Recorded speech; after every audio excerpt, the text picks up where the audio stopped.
Good morning, everybody.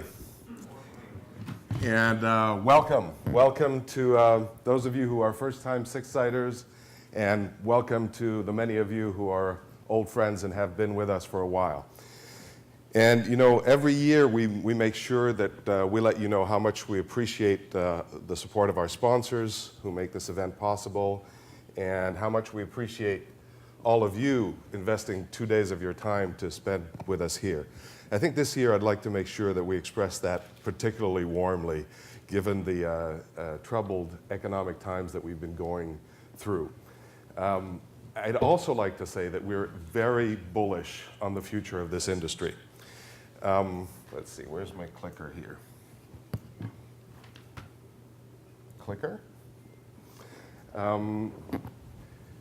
Over the past few years, what you've seen happening is that the value proposition of the imaging industry has gotten both broader in terms of the many new uses that imaging is being put to, and also deeper in terms of how essential it is becoming to the various aspects of people's lives, whether it is their lives at home, their lives at work, or their lives as members of the communities.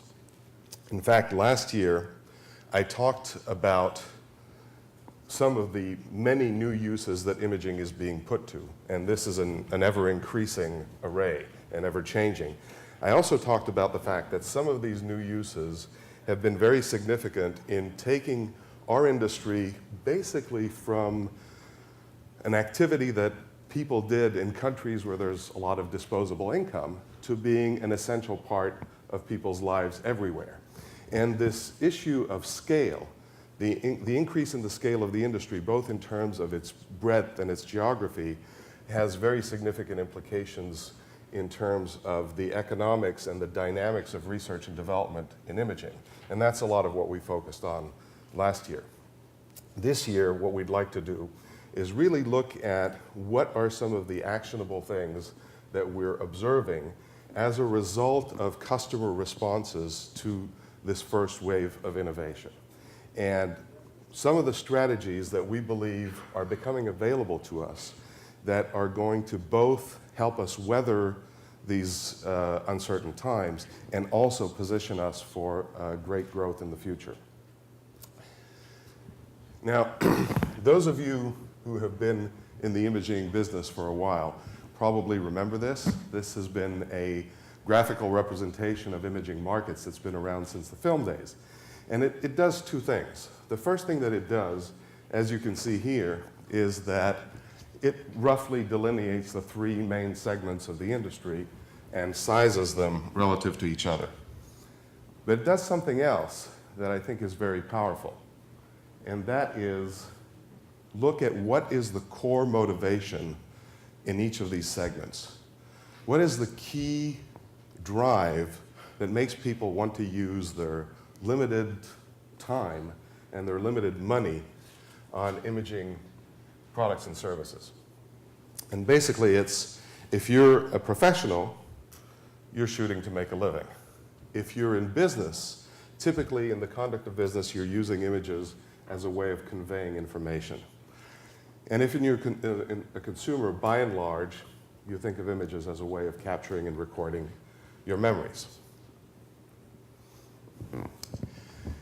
Notice that I talked about motivations, not behaviors.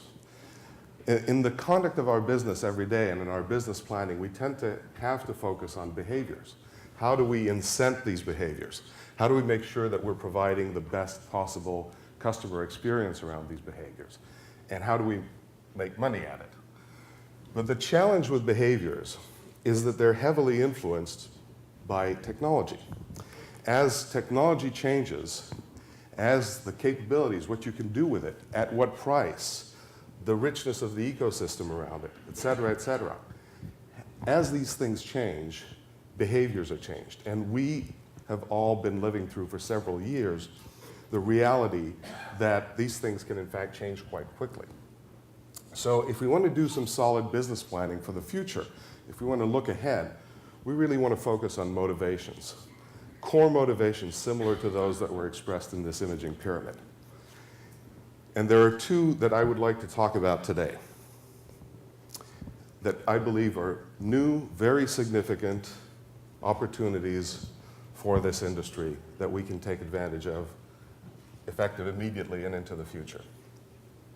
One of them we call pictures as communication, and the other we call pictures as personal expression. Now, the first thing I'd like to note about pictures as communication, or I also sometimes call it pictures as conversation, is it actually cuts across the three segments of the imaging industry. It doesn't really matter whether you are taking pictures as a living, whether you're taking pictures in the conduct of your business to communicate information, or whether it's about your memories.